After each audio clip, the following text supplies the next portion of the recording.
안녕하세요. 넌지시 알려드리는 친절한 박우영입니다. 스마트폰을 구입할 때 저장 장치의 용량 차이로 가격이 달라지고 메모리의 크기 차이로 고급형, 보급형이 나눠지는 것을 보신 적이 있으실 거예요. 오늘은 메모리와 저장 장치가 어떤 일을 하는지에 대해 알려드리겠습니다. 먼저 메모리가 하는 일을 알아보도록 하죠. 몇 차례 알려드렸다시피 컴퓨터는 계산기입니다. 그 중에서도 중앙처리장치, CPU라고 하는 부품이 계산을 담당합니다. 중앙처리장치와 가장 가깝게 위치하면서 어떤 계산을 먼저 해야 하는지, 그리고 계산의 결과값은 무엇인지 나열해 놓는 작업용 책상이 이 메모리의 기능입니다. 그리고 저장장치는 작업을 위한 모든 것을 넣어 놓을 수 있는 서랍장이라고 할 수 있죠. 사람이 컴퓨터에 작업을 시키면 컴퓨터는 우선 작업에 필요한 내용을 저장 장치에서 작업용 책상에 펼쳐놓고 그리고 계산을 진행해서 결과값을 보여줍니다. 그리고 필요한 내용을 저장하도록 하면 그 부분만 다시 책상에다가 정리해서 서랍에다가 넣어 놓죠.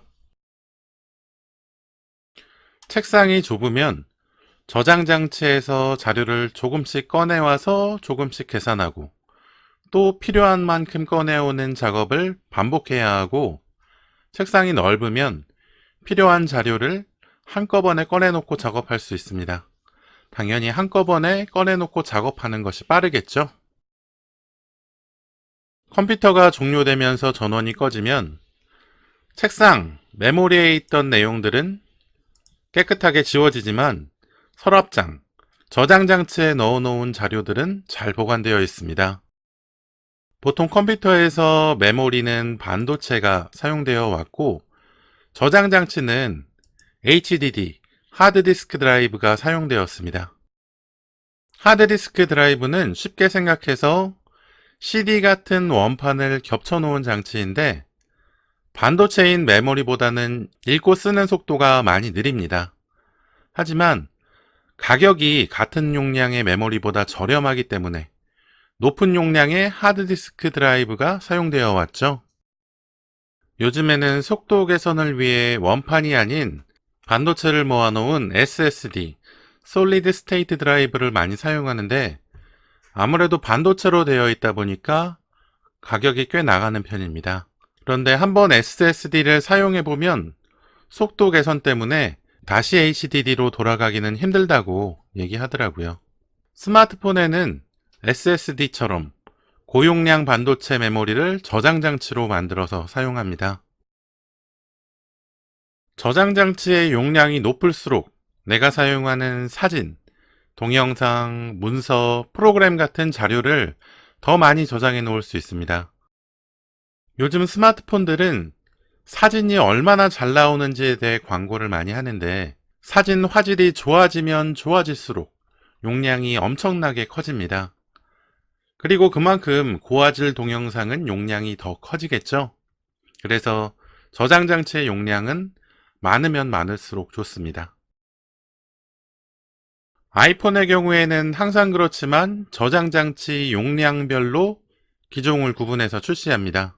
물론 용량이 커지면 커질수록 가격이 올라갑니다. 애플의 아이클라우드의 백업 기능이 편리하긴 하지만 아무래도 스마트폰에 자료를 직접 저장하는 것만큼 편하지는 않죠. 컴퓨터나 스마트폰의 속도는 중앙 처리 장치, CPU의 속도가 얼마나 빠르냐로 결정되지만 아무리 좋은 중앙 처리 장치를 설치해 놓았더라도 메모리의 용량이 적거나 저장 장치의 속도가 느리면 중앙 처리 장치가 제 속도를 낼 수 없습니다. 반대로 중앙 처리 장치에서 처리할 수 있는 양보다 메모리 양만 많이 늘린다고 해도 속도가 더 빨라지지도 않습니다. 혼자서 공부할 때는 1인용 책상으로 공부를 하는데 10인용 책상을 사놓는다고 하더라도 공부가 더 잘 되지 않는 것처럼 말이죠.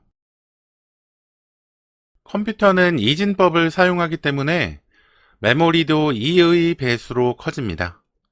요즘 컴퓨터에는 보통 4GB에서 16GB의 메모리를 주로 사용하고, 영상이나 음악 같은 전문적인 프로그램을 사용하는 컴퓨터에는 32GB에서 128GB 이상의 메모리를 사용하는 경우도 있습니다. 스마트폰의 최신 기종인 삼성의 갤럭시 노트 10은 12GB의 메모리가 설치되어 있고, 보통의 경우 6GB나 그보다 조금 적은 용량을 가지고 있는 경우가 많습니다. 그러면 오늘은 여기까지 알려드리도록 할게요.